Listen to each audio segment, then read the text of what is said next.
अहिल्यानगर सोलापूर महामार्गावरच्या एका घटनेची बातमी आपण पाहणार आहात.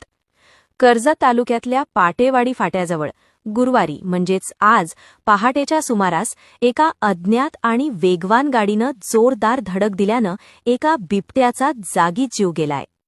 ही घटना आज सकाळी म्हणजे 11 डिसेंबरला जेव्हा स्थानिकांच्या नजरेस पडली तेव्हा परिसरात मोठी खळबळ माजली.